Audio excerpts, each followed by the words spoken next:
I know one of your favorite little sayings is, "If I can, I will." Yeah, it became a, I think it was appeared in the local paper from an interview, and that was basically, if I can, I will. So some of you can't. Sometimes you can't. You don't have the money, the wherewithal.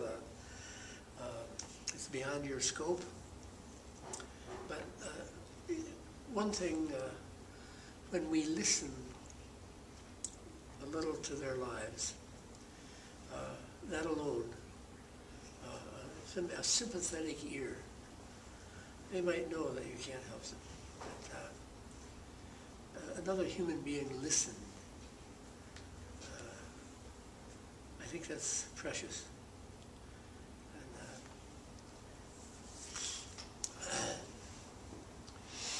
And anyway. And I think the other thing that you've said over the years is getting involved with those you serve.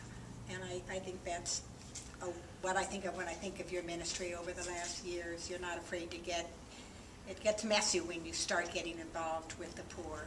Well, yeah, their lives are messy, so some of the goo is going to spill over into your life.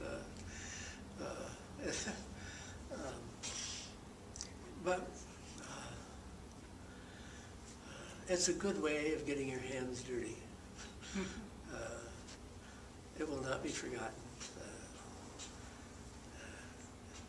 If the Word of God is anything to be believed. But, so you try to keep it simple. You listen, and you never know where things will lead. One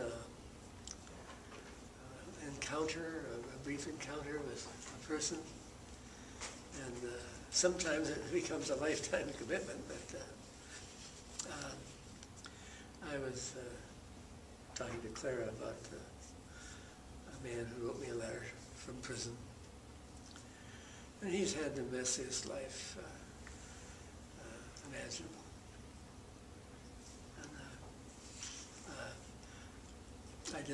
I did a wedding in prison not too long ago, much to the bishop's chagrin. But it was a judgment I made that they had wanted to marry. She was 70 and he was 69 years old. He's not going to leave prison alive. He's barring a governor's pardon or something. He committed a murder when he was a young guy of the age of 19. And in fact, he didn't even do the murder, it was somebody else. But the law says if you're involved in the thing, you're equally guilty. So, but if I said I would make a poor judge, so I would let many of the guys in prison go. Somewhere we have to have a mechanism that allows for pardon, for forgiveness. We have been a very unforgiving society, and I think sometimes a very unforgiving church.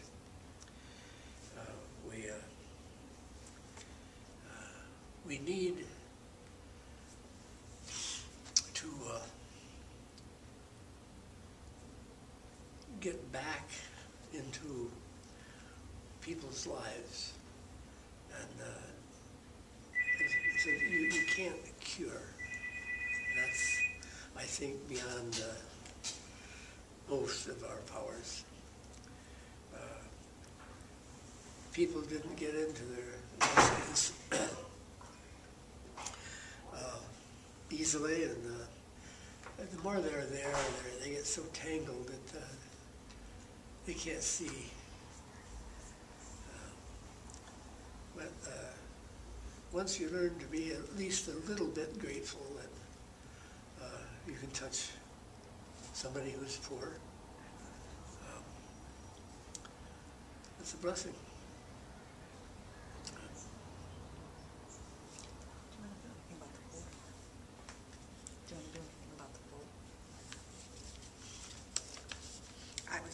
mention one of your favorite biblical quotes, Matthew 25.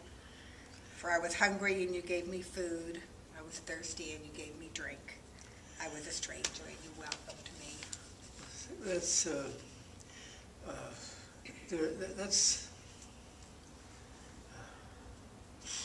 that is the heart of the gospel, and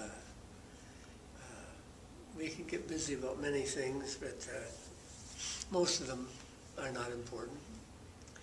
Like most of our lives are not that important. But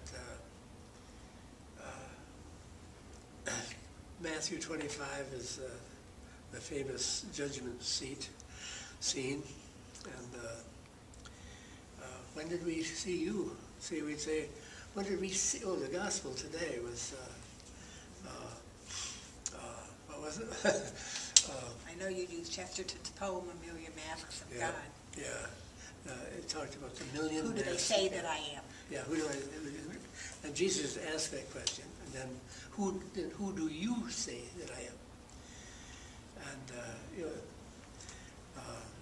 there's a joke about theologians are sitting around the table, and Jesus appears and says, "Who do you say that I am?" And they come up with all kinds of fancy theological stuff. Thou art the existential ground of being, all kinds of stuff. He said, huh?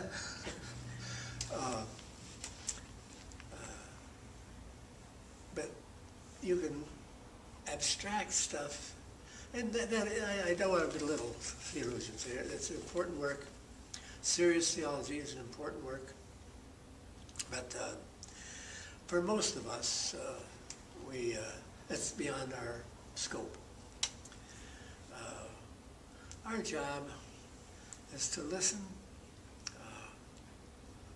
to respond to the cry of the poor. And the moment we cease to be forgiving, I think there's all kinds of biblical quotes about forgiving and then therefore to be forgiven. There's all kinds of things about rewards,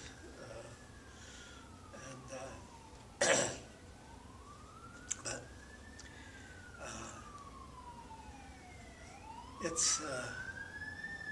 it's a good life, and to be privileged enough to share it with some people.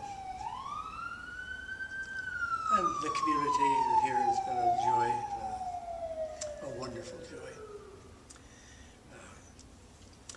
And so that you who survived me, if you do, and continue the work, if it's done in the right spirit, I will go on forever.